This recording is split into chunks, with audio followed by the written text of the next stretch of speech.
మా తండకు ఓటులు అడిగేనికి వచ్చినప్పుడు మస్తు బండ్లు వస్తాయి.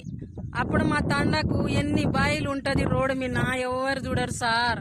ఇప్పుడు వానాకాలం వస్తే కనిపిస్తుంది మా రోడ్డు మీద ఎన్ని బాయిలు ఉంటుందో అన్ని చూడండి సార్. ఇప్పుడు ఈ నుంచి ఎన్ని బావులు రోడ్డు మీద ఉన్నాయో మొత్తం చూపెడతాము. ఒకసారి చూడండి మా తండకు.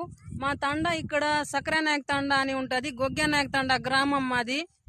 కాలనీ తండ, బజ్జానాయక్ తండ, అక్కడికి వెళ్ళి డాంబర్ రోడ్ ఉంటది. మా తండకు మాత్రం ఇన్ని బావులు ఉంటది రోడ్డు మీద. చూడండి ఒక్కసారి మా బాధలు చూడండి, బండ్లు ఎట్లా నడుస్తుంది.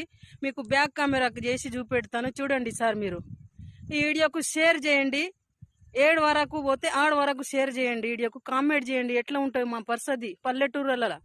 ఎందుకంటే మాకు తెలుగు ఎక్కువ శాతం రాదు కాబట్టి మేము తెలుగులో వీడియో కూడా చేయం సార్. లేకుంటే మేము ఎన్నో తెలుగులో మాట్లాడగలుగుతాం కానీ మాకు తెలుగు సరిగా రాదు సార్. మా ఎస్టీ వాళ్ళం కాబట్టి